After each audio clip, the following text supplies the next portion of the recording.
देखिए देखिए, अब भारतीय जनता पार्टी की परेशानी, बेचैनी, लाचारी देखिए। बार बार कहते हैं कोई जाके चेक कर ले, कोई जाके चेक कर ले कि सबके अकाउंट में 15 लाख रुपए आ गए, जाके चेक कर ले। कोई जाके चेक कर ले कि सबको आपने बोला था 2 करोड़ रोजगार प्रत्येक साल दे देंगे, चेक कर ले जाके कोई।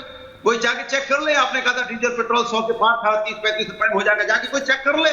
कोई जाके चेक कर ले। तब तो आप नहीं बोलते थे कि 80 करोड़ लोगों को आप फ्री में राशन देंगे। आपने तो रोजगार देने का बात किया था, बाद में आप राशन बांटने लगे। जाके चेक कर ले कोई जाके चेक कर ले कि हैप्पी इंडेक्स आजकल क्या पोजीशन हो गई है। कोई जाके चेक कर ले कि जो हमारे देश का भुखमरी का जो पूरे विश्व का जो आंकड़ा है, हम कितने नंबर पे पहुंच गए। कोई जाके चेक कर ले।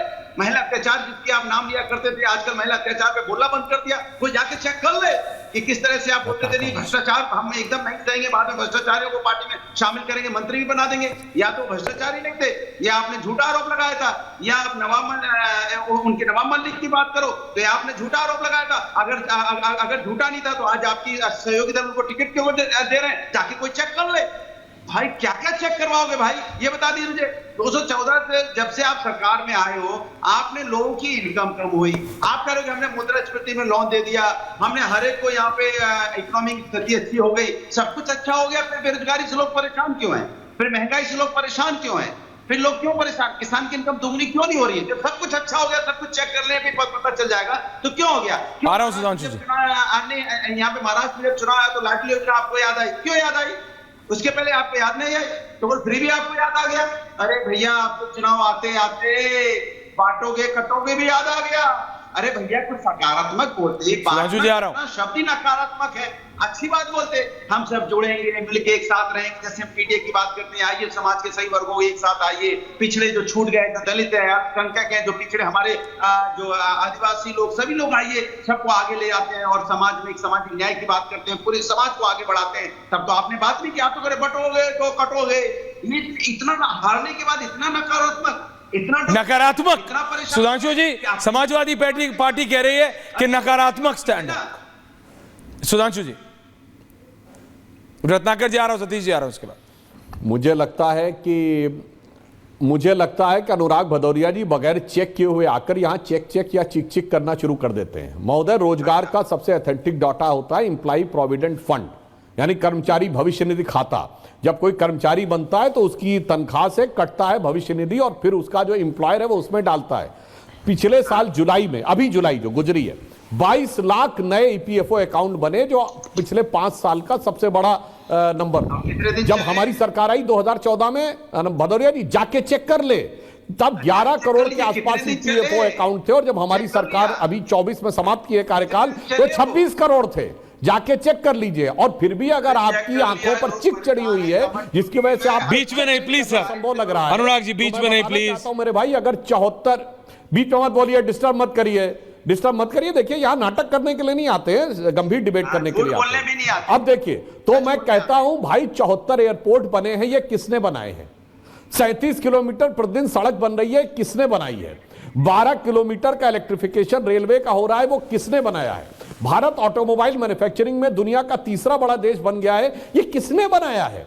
अगर मोबाइल मैन्युफैक्चरिंग में भारत दुनिया का तीसरा देश बन गया है, वो किसने बनाया है। कोई रोजगार थोड़ी समझे तो आसमान से कोई जिन विन आके बना रहे हैं। विमान वाहक युद्धपोत हमने स्वदेशी बना लिया, हमने तेजस विमान बना लिया, वो कौन बना रहा है। चिनाब के ऊपर दुनिया का सबसे बड़ा पुल बन गया, मुंबई में सबसे लंबा पुल बन गया, कलकत्ता में नीचे पानी के नीचे मेट्रो बन गई। ये कौन बना रहा है मेरे भाई, इसको भी चेक नहीं कर पाते हो मेरे भाई।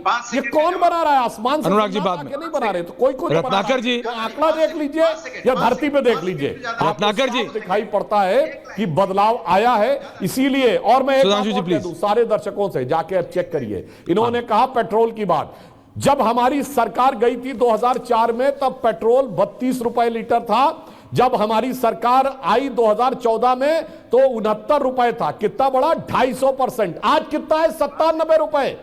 बोलो 90 रुपए, कितना बढ़ा, 50%, 55%। 10 साल में आपने 2 गुने से अधिक बढ़ाया।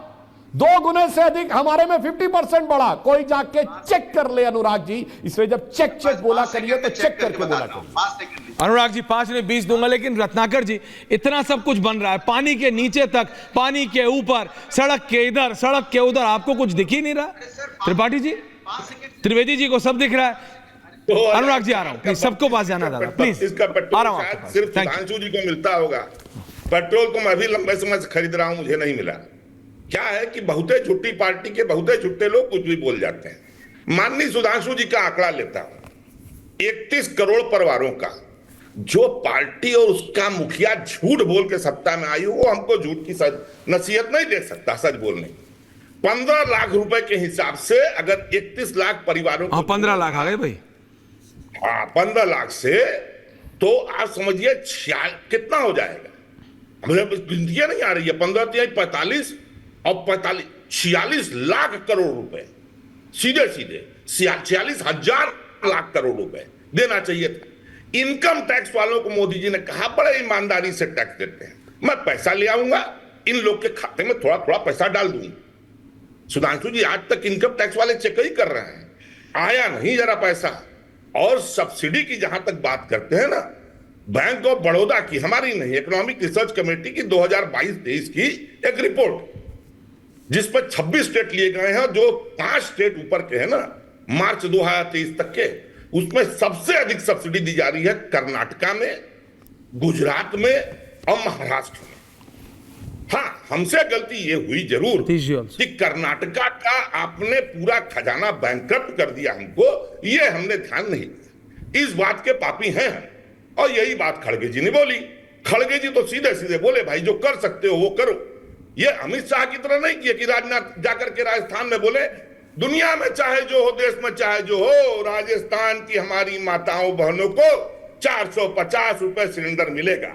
हम आ गए सत्ता में, भाई अब सत्ता में आ गए, और पेट्रोलियम मंत्री रामेश्वर तेली ने कहा कि ऐसी कोई योजना ही नहीं है संसद में। अब बताइए झूठ किसने बोला, किसने झूठ बोल के आया? और सुनिए, फाइनेंस कमीशन की सिफारिशों के मुताबिक आप पैसा देते ही नहीं है स्टेट गवर्नमेंट को, सेस को आपने बाहर रख दिया है। और झूठ बोलने की तो इतनी हद है कि पार्लियामेंट में 2022 दिसंबर में सरकार ने बोला कि एग्रीकल्चर का डेवलपमेंट और हेल्थ एजुकेशन सेस, ये दोनों मिला के 19, 20, 21, 22, 22, 23 में 19%, 25%, 28% है। और उसके 15 दिन बाद लोकसभा में उसका डाटा 4% से नीचे कर दिया। आपका तो अकाउंट ही सही नहीं है। आप कितना झूठ बोलते हैं।